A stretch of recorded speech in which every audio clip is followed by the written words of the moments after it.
Cabinet मंत्री सौरभ बहुगुणा आज डोईवाला के शेरगढ़ गांव पहुंचे, जहां उन्होंने किसानों व पशुपालकों से संवाद कर उनकी समस्याएं जानी। किसान भी मंत्री को अपने बीच देख उत्सुक हुए और उनके सामने खुलकर अपनी समस्याएं रखी। वहीं कैबिनेट मंत्री ने कुछ समस्याओं का मौके पर ही निस्तारण किया। पशुपालन से जुड़े तमाम किसानों ने पशु चारे व आवारा पशुओं की समस्याओं से भी मंत्री को अवगत कराया। इसके अलावा शुगर मिल डोईवाला अंतर्गत बंद किए जा रहे गन्ना तौल सेंटरों की समस्या भी मंत्री के समक्ष रखी।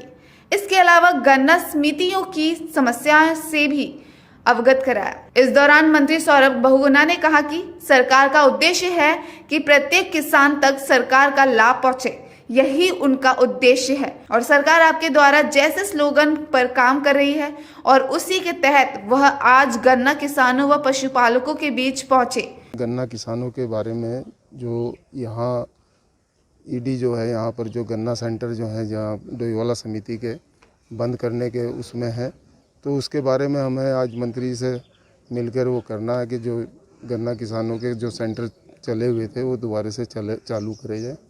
मेन मुद्दा तो यही है। बाकी हमारी दूसरी मांगे हैं, हमारा गन्ना समिति का कमीशन बकाया है, मिल की व्यवस्था है, यहाँ जो ईडी जो है कम से कम परमानेंट दिया जाए। तो ये बहुत सारी बातें हैं जो हमने उनसे करनी है, क्योंकि यहाँ ईडी ना तो किसानों से मिल पा रहा है, ना वो कर्मचारी से मिल पा रहा है। हम अपनी समस्या किसे कहें, मिल चलने को कुछ समय रह गया है और ये सारी बहुत सारी बातें हैं, तो इसी विषय में मेन करके बात करनी है। यार, ये दूसरा दिन है कि मैं जो हमारे छोटे पशुपालक हैं और किसान भाई हैं, गन्ना किसान भाई हैं, उनके बीच में आया हूँ।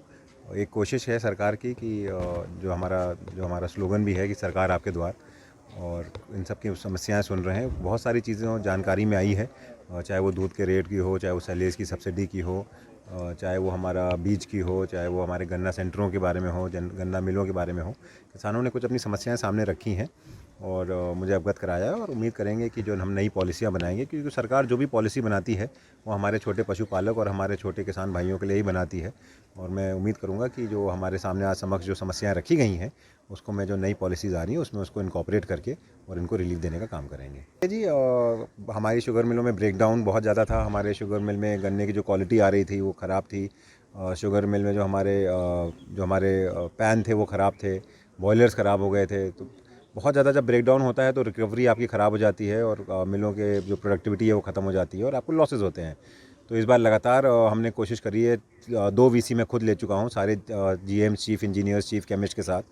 एक लेटर हमने उनको सरकार के द्वारा पहली बार लेटर हमने सारे जीएम्स और चीफ इंजीनियर्स को लिखा है कि अगर इस बार चीनी मिल में ब्रेकडाउन आएगा तो उनके ऊपर सख्त से सख्त कार्रवाई करी जाएगी। हमने 15 अक्टूबर तक सारे चीनी मिलों को आदेशित किया है कि 15 अक्टूबर तक सारी चीनी मिलें अपनी ट्रायल रन कर लें और 1 नवंबर, पहले हफ्ते नवंबर का हमने टारगेट रखा है कि जितनी भी चीनी मिलें उत्तराखंड में है वो पहले हफ्ते नवंबर में शुरू करी जाएंगी। तो कोशिश है कि ब्रेकडाउन भी कम हो, थोड़ा शुरू पहले किया जाए ताकि मई तक हमको चीनी मिल ना खींचनी पड़े, ताकि जो गन्ने की क्वालिटी वो अच्छी हो। और उम्मीद करेंगे कि इस बार जो है रिकवरी भी बेटर होगी, ब्रेकडाउन भी कम होंगे और किसान भाइयों का लाभ भी होगा।